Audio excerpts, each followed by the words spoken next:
Olá, queridos amigos, bem-vindos ao nosso canal Crescer na Fé, o canal que estuda o Catecismo da Igreja Católica. Que bom poder reencontrá-los.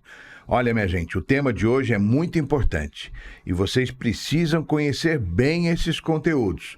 Nós vamos conversar sobre a entrada de Jesus em Jerusalém. Nós vamos esmiuçar esse assunto e você vai compreender muito melhor o porquê de tudo ter acontecido daquela forma. Bem, eu convido então você a se inscrever no nosso canal, compartilhar este vídeo com a sua rede de contatos e no final, se você tiver gostado, não deixe de dar aí o seu positivo. Combinado? Eu sou Ronaldo Pedroso e agora nós vamos à nossa vinheta. Até já!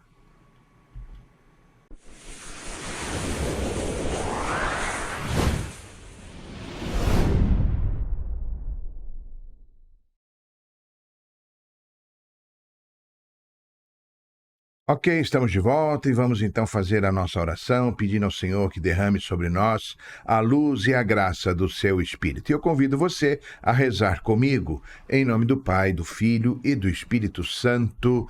Amém. Vinde, Espírito Santo, e enchei os corações dos vossos fiéis e acendei neles o fogo do vosso amor. Enviai o vosso Espírito e tudo será criado e renovareis a face da terra. Oremos. Ó Deus, que instruístes os corações dos vossos fiéis com a luz do Espírito Santo, fazei que apreciemos retamente todas as coisas segundo o mesmo Espírito e gozemos sempre da sua consolação, por Cristo Senhor nosso. Amém. Graças vos damos, Deus Todo-Poderoso, por todos os benefícios que nos tem concedido, a vós que viveis e reinais pelos séculos dos séculos. Amém. Santa Maria, Mãe de Deus, rogai por nós. Em nome do Pai, do Filho e do Espírito Santo. Amém. Muito bem, queridos amigos, então vamos dar continuidade aos estudos do Catecismo hoje, a partir do parágrafo 557. 557. Você quer pegar o seu catecismo e vai acompanhando conosco? Este parágrafo vai nos contar um episódio conhecido de todos nós, a entrada triunfal de Jesus lá em Jerusalém, às vésperas da sua prisão e da sua morte. Na igreja, vocês sabem, a gente celebra este acontecimento no Domingo de Ramos, dando início à Semana Santa, não é verdade? Mas eu pergunto a vocês, por que é que Jesus precisou ir para Jerusalém? Ou por que Jerusalém foi a cidade escolhida e não uma outra cidade qualquer? Qual é o significado dessa atitude de Jesus dentro da história da salvação? Gente, são coisas interessantíssimas que a gente vai ver hoje. Vamos lá? Bem, o parágrafo 557 começa trazendo para nós as narrativas do Evangelho de São Lucas. E o Evangelho de São Lucas, ele é organizado de uma maneira bem interessante. Eu diria que podemos repartir todo o Evangelho de Lucas em 3 grandes partes. A primeira parte nos traz a infância de Jesus e vai até o seu batismo no final do capítulo 3. Depois nós temos a sua atuação na Galiléia a partir do capítulo 4 até meados do capítulo 9. E agora vejam bem, a partir do versículo 51 do capítulo 9, Jesus toma a decisão firme e começa a sua caminhada para Jerusalém. Uma verdadeira peregrinação. São Lucas escreveu assim a respeito desta decisão de Jesus. Aproximando-se o tempo em que Jesus devia ser arrebatado deste mundo, ele resolveu dirigir-se a Jerusalém. Mas que cidade é essa, Jerusalém, hein? Qual é a sua importância? Qual é o seu significado? E como eu perguntei no início, por que Jerusalém e não uma outra cidade? Bem, Jerusalém ficava na Judéia, na região mais central do território de Israel. Ficava num planalto, numa região mais elevada. Foi Davi que, depois de ter sido sagrado rei, conquistou Jerusalém, que estava até então sob o poder dos jebuseus. Isso foi por volta do ano 1000 antes de Cristo. Davi levou para lá a Arca da Aliança, que simbolizava a aliança de Deus com o povo hebreu. Naquela arca estavam guardadas as tábuas da lei.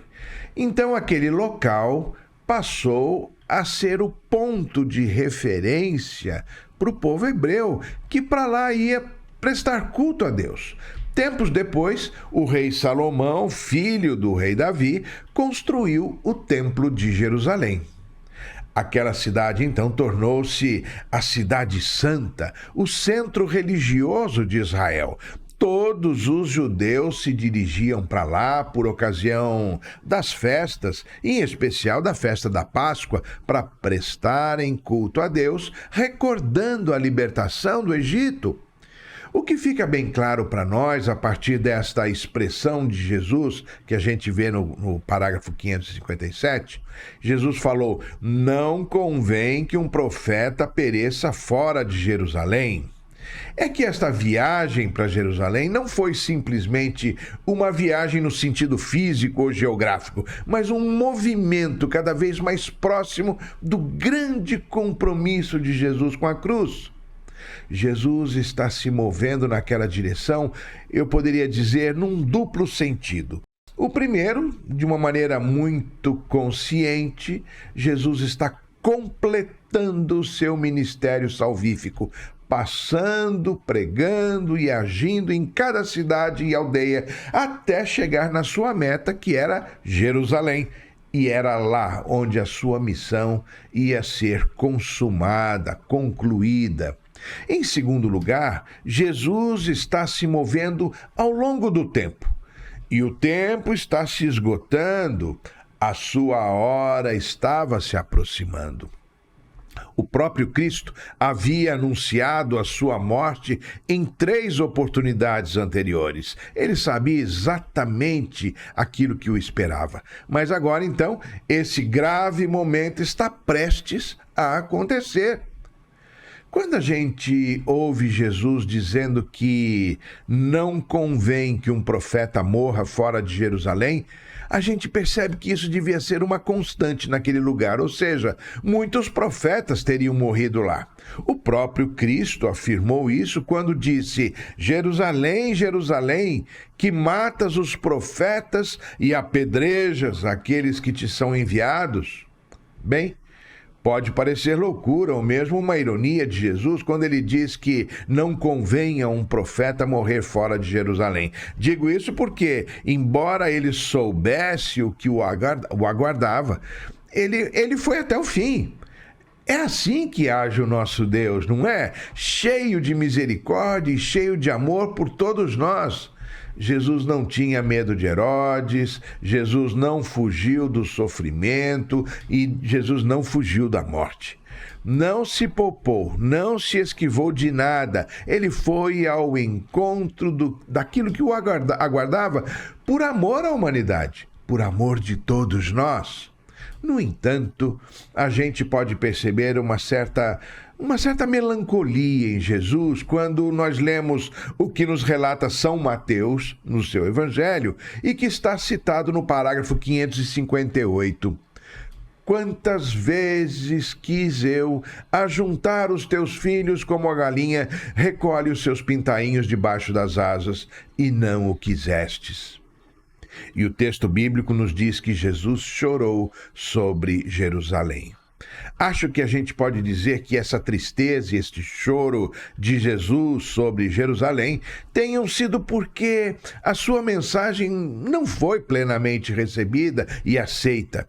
Jesus encontrou muitos corações fechados naquela cidade, especialmente os doutores da lei, os fariseus, dentre outros. E Jesus também lamenta porque Jerusalém seria destruída poucos anos depois. No ano 70 depois de Cristo, numa ação terrível, o comandante Tito e seus militares, seus soldados, ocuparam e saquearam a cidade de Jerusalém. O templo foi quase todo destruído. Somente o muro ocidental de sustentação da esplanada do templo permaneceria de pé. Mais tarde, esse muro seria chamado de o Muro das Lamentações. Mas Jerusalém tem também um caráter transcendente, infinitamente maior do que apenas um lugar ou uma cidade lá na Judéia. Podemos perceber isso quando lemos o livro do Apocalipse de São João. Aquela cidade onde Jesus fez sua entrada triunfal tornou-se a Jerusalém celeste, a cidade santa por excelência, uma Jerusalém nova, pronta, como uma esposa que se enfeitou para o seu marido. É a Jerusalém futura, cujos habitantes são aqueles que trazem as suas vestes brancas, alvejadas no sangue do Cordeiro.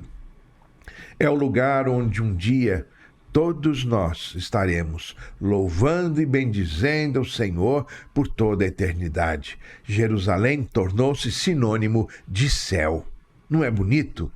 E Jesus, então, entrou triunfalmente em Jerusalém, montando um jumentinho, e o povo o aclamava como o filho de Davi. Jesus realizava a sua entrada messiânica lá em Jerusalém. Assim, então, se cumpriu a profecia de Zacarias, do profeta Zacarias, quando ele escreveu: "Exulta de alegria, filha de Sião, solta gritos de júbilo, filha de Jerusalém. Eis que vem a ti o teu rei, justo e vitorioso. Ele é simples e vem montado num jumento, no potro de uma jumenta." A ideia geral que se tem hoje em dia é que Jesus usou um jumento em sinal da sua humildade. Na verdade, não era exatamente por isso, ou não foi por esta razão que Jesus usou um jumento. Os cavalos eram reservados para os soldados e para os libertadores. Os jumentos, por sua vez, eram usados como animais de sela, sim, e eram usados cotidianamente, tanto para transporte de pessoas e transporte de cargas também.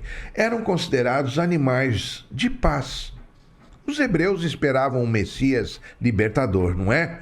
Que os libertasse do jugo dos romanos. Aguardavam alguém forte, de espada na mão, montado no seu cavalo, chefiando um exército que os libertasse. Jesus, portanto, vai ao contrário desta ideia. Jesus dá um tom. Ele vem sim para libertar, mas para libertar da escravidão do pecado. Ele é o Messias, sim, mas vem em paz. Vem montado num animalzinho que traz um outro significado.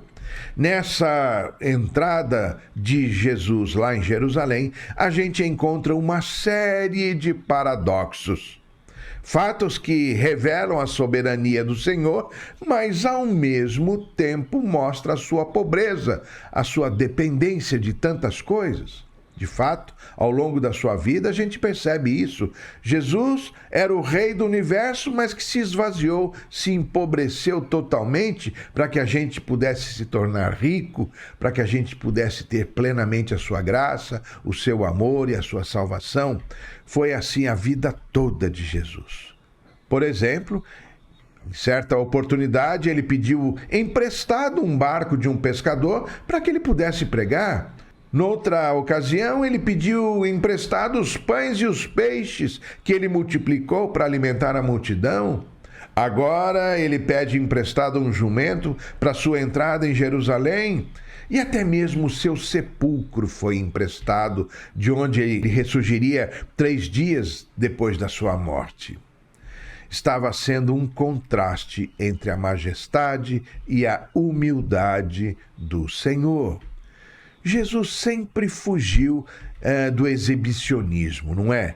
Toda vez que ele realizava algum milagre ou quando as pessoas queriam fazê-lo rei, ele rapidamente escapava e sumia, não é?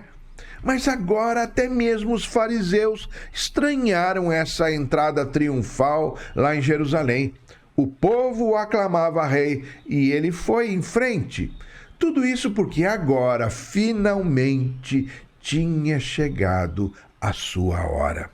Poderíamos dizer que as aclamações do povo constituiriam um novo reconhecimento da sua divindade. Muitos tiraram as capas e as estendiam para ele passar. Outros cortaram ramos de oliveiras e palmas e espalhavam pelo caminho. O parágrafo 559 do Catecismo nos dá o tom quando diz que Jesus é aclamado como o Filho de Davi, aquele que traz a salvação. Quando aclamavam Hosana, estavam, na verdade, dizendo: salva-nos. É interessante a gente saber, meus caros, que os judeus estavam no mês chamado Nisan, ou Nissan. E o livro do Êxodo, lá no Antigo Testamento, ordenava que nesse mês o Cordeiro Pascal fosse escolhido e 4 dias depois fosse levado ao local onde havia de ser sacrificado para fazer memória ao que havia acontecido anos antes, quando da fuga do Egito. Era a festa da Páscoa judaica.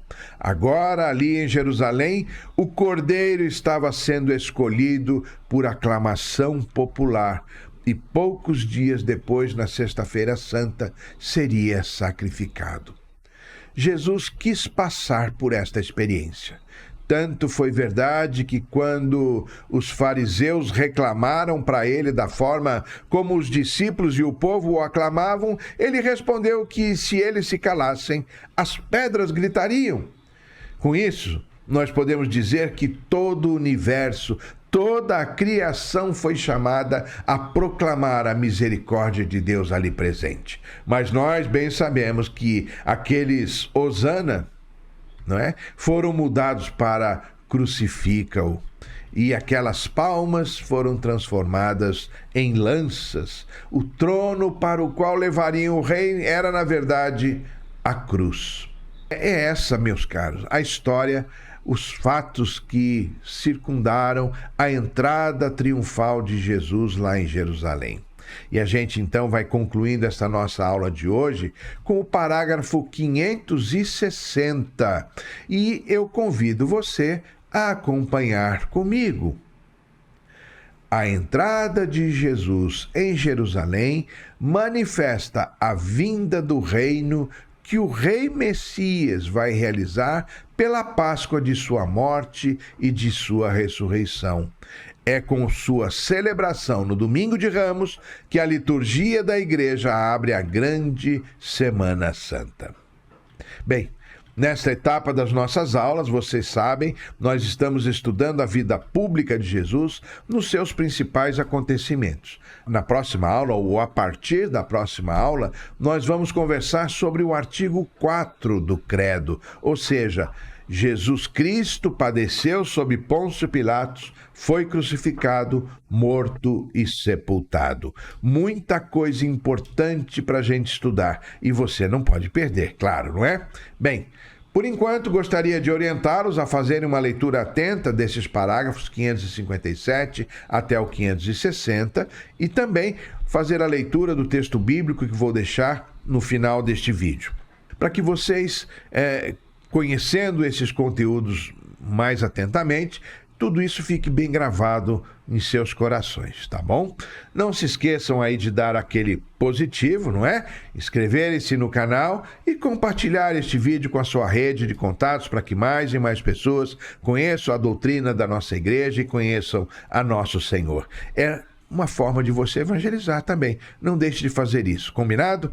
Eu quero deixar a todos vocês o meu carinhoso abraço, esperando reencontrá-los todos em nossa próxima aula, se Deus quiser.